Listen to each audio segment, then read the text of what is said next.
Hi hi guys, எல்லாருக்கும் வணக்கம்.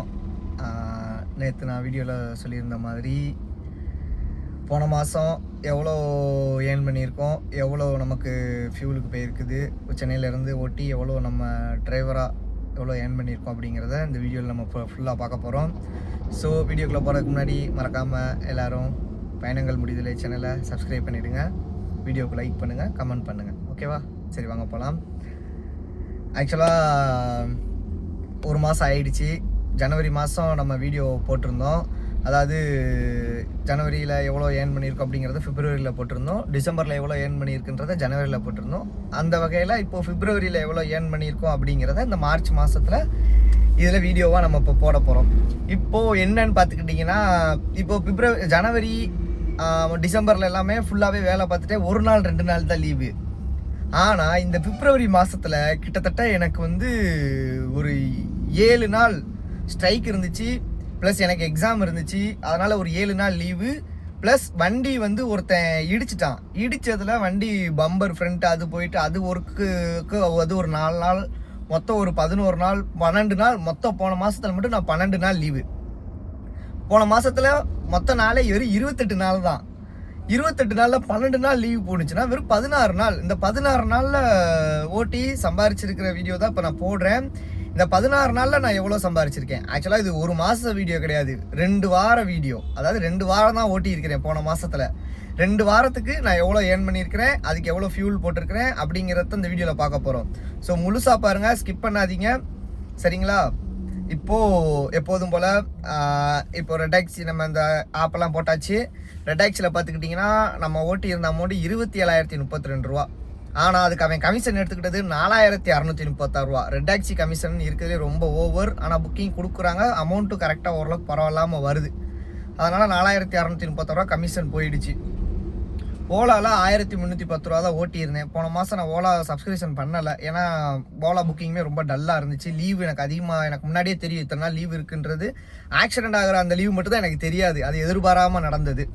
அதனால் 1,310 ரூபா 450 ரூபா அதுக்கு கமிஷன் கொடுத்தாச்சு.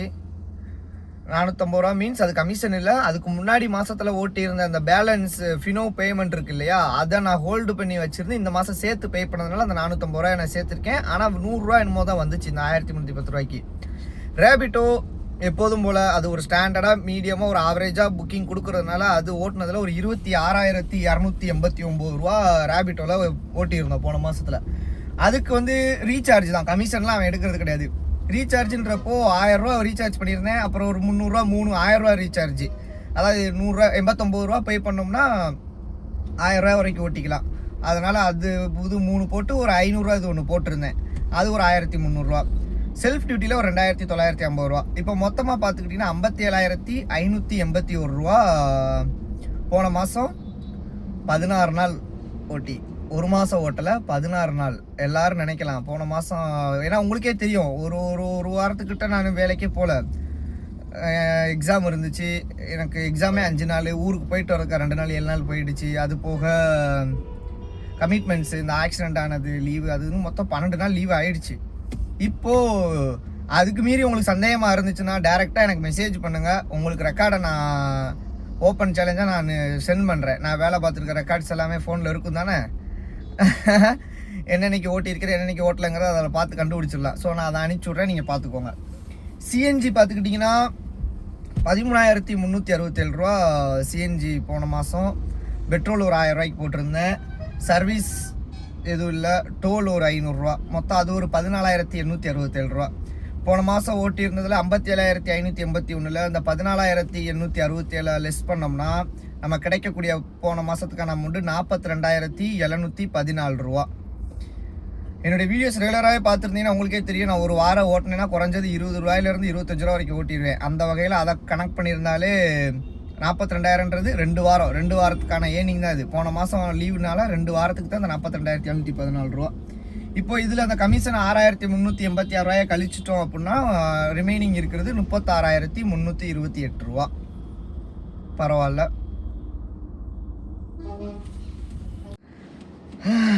ஒரு வழியாக இப்போ இதில் எனக்கு போன மாதத்தில் நான் டிரைவராக இருந்து எனக்கான கமிஷன் எவ்வளோன்னு பார்த்துக்கிட்டிங்கன்னா ஒரு 18,000 பக்கம் வந்து நின்றுது.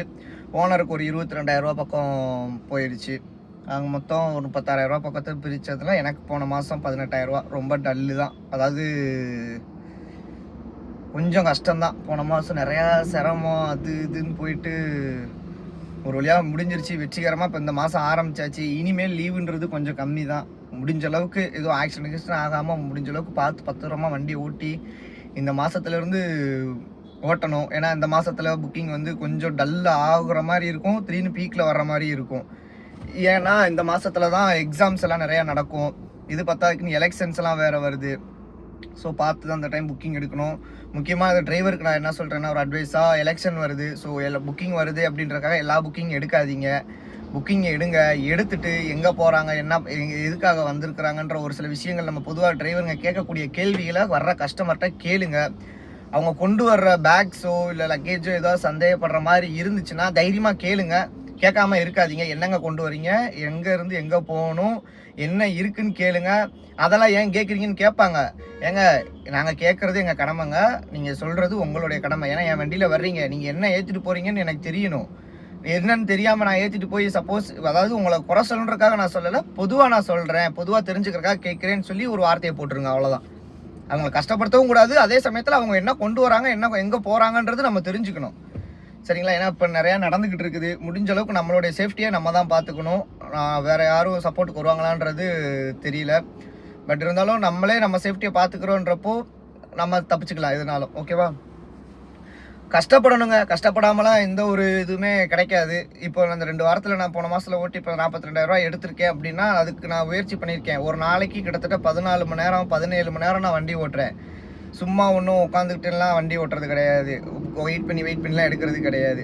14 மணி நேரம் வண்டி ஓட்டணும், 15 மணி நேரம் 16 மணி நேரம் ஓட்டுனா தான் இந்த அமௌண்ட்லாம் எடுக்க முடியும். ஏன்னா இப்போ இருக்கிற காம்படிஷன் ஹெவி ஆகிடுச்சு. அட் அ டைமில் ஒரு பிளேஸ் எந்த இடத்துக்கு போனாலும் சரி, அங்கே குறைஞ்ச ஒரு 4-5 வண்டியாவது நிற்கிது. வண்டி நிப்பாட்டுற கூட இடம் இருக்க மாட்டேங்குது. அவ்வளோ காம்படிஷன் ஆகிடுச்சு. ஸோ முடிஞ்ச வரைக்கும் பார்த்து சேஃபாக வண்டியை ஓட்டுங்க. நல்லா சம்பாதிங்க.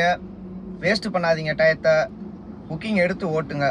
நல்ல புக்கிங்காக பார்த்துடுங்க. அதுக்குன்னு ரொம்ப மட்டமான புக்கிங் எடுக்க வேணாம். 15 ரூபா 16 ரூபாய்க்குலாம் போடுறதுலாம் மட்டமான புக்கிங். அதெல்லாம் எடுக்கிறதுக்கு செவனேன்னு கூட இருந்துட்டு போயிடல. நான் அந்த மாதிரி புக்கிங்லாம் அதிகமாக எடுக்கவே மாட்டேன். நிறைய பேர் சொல்லுவீங்க அவன் சும்மா என்னத்தையா ப்ராட விட்றான்னு. அப்படிலாம் கிடையவே கிடையாது. ஒரு முக்கியமான புக்கிங் ஒரு குறைஞ்சது ஒரு 20 ரூபாயிலேருந்து 25 ரூபா கிலோமீட்டருக்கு வந்தால் தான் நான் எடுப்பேன், இல்லைனா எடுக்க மாட்டேன். என்னுடைய உண்மையை நான் இந்த வீடியோவில் நான் சொல்லிட்டேன். இந்த வீடியோ ஃபுல்லாக பார்த்துருந்தீங்கன்னா நீங்களும் தப்பிச்சுக்குவீங்க. சரி, பார்க்கலாம். தொடர்ந்து ஃபாலோ பண்ணுங்கள், சப்ஸ்கிரைப் பண்ணுங்கள். வேறு ஏதாவது இதுக்கு கேள்வி இல்லை வேறு ஏதாவது சஜஷன் இல்லை இப்போ வரப்போகிற மாதத்தில் எவ்வளோ ஓட்டலாம், எவ்வளோ ஓட்டுருவேன் அப்படின்னு எக்ஸ்பெக்ட் பண்ணுறீங்கன்னா அதையும் கமெண்டில் பண்ணுங்கள். என்கிட்ட அது ஷேர் பண்ணாலும் கமெண்ட் பண்ணுங்கள். இன்ஸ்டாகிராமில் என்னை ஃபாலோ பண்ணுறதுக்கு பயணங்கள் முடிவதில்லை 1111. ஸோ மறக்காமல் வந்து ஃபாலோ பண்ணிடுங்க. அங்கே போடுற வீடியோஸ்க்கு லைக் பண்ணுங்கள். ஓகேவா? அன்டில் தென் பாய்.